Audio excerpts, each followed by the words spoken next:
Halo, Alhamdulillah ketemu lagi di kelas seminar Haji Umroh. Kemarin kita udah bahas tentang manajemen penyelenggaraan haji. Kita kali ini akan bahas tentang manajemen bimbingan jamaah haji. Bimbingan manasik jamaah haji. Jadi, menurut Undang-Undang Nomor 8 Tahun 2019 ada pilar yang harus diperhatikan yaitu penyelenggaraan, pelayanan, pembinaan, dan perlindungan. Di manajemen pembimbingan anak sisi ada perencanaan, pengorganisasian, penggerakkan, dan pengawasan yang tujuannya untuk mencapai suatu tujuan. Bagaimana manajemen pada umumnya? Jadi ada pembinaan, pelayanan, perlindungan untuk menuju tujuan kemandirian dan ketahanan jamaah haji dan umroh. Menggerakkan ini directing, actuating, leading, commanding, dan motivating.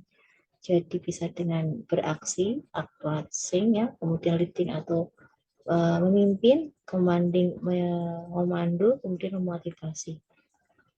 Menggerakkan itu artinya memberi semangat, memotivasi, menginspirasi, sehingga timbul kesadaran untuk melakukan yang terbaik. Memberikan bimbingan lewat contoh-contoh dan teladan-teladan, mengarahkan dengan memberi petunjuk yang benar, jelas, dan tegas. Kemudian untuk bisa mudah digerakkan, selain diberikan kesadaran, juga diberikan semangat yang tinggi, kemudian diajak untuk ikhlas serta bertawakal kepada Allah.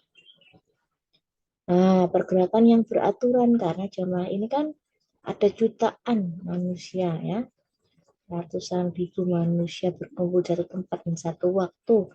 Jika tidak dimanajemen dengan baik, maka akan kacau dan berantakan.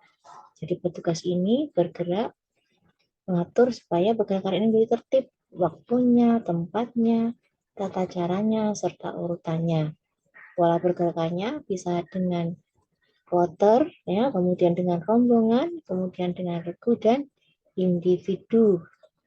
Nah, koordinasinya lewat PPIH dari PPIH Pusat, PPIH Arab Saudi, PPIH Embarkasi, dan PPIH Kloter. Unsur PPIH ini ada kementerian dan lembaga terkait, lalu ada unsur masyarakat. Nah, kemudian di PPIH Kloter ada ketua kloter, ada pembimbing ibadah haji, dan tenaga kesehatan haji. Yang siapa yang bertanggung jawab? Nah, harus terjawab. Mengapa?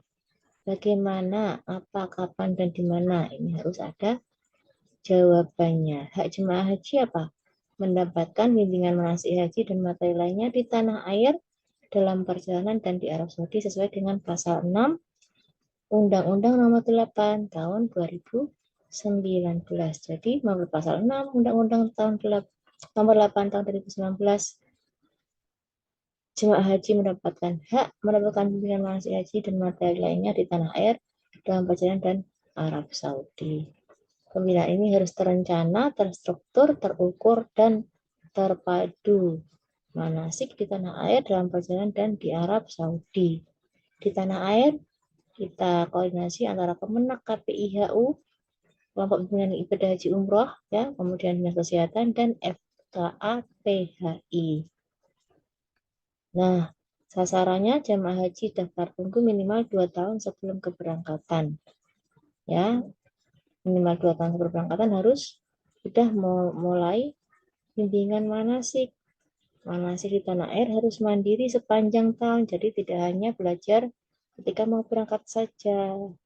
Kemudian di tingkat kabupaten dan kota, tingkat kecamatan atau beberapa kecamatan bergabung.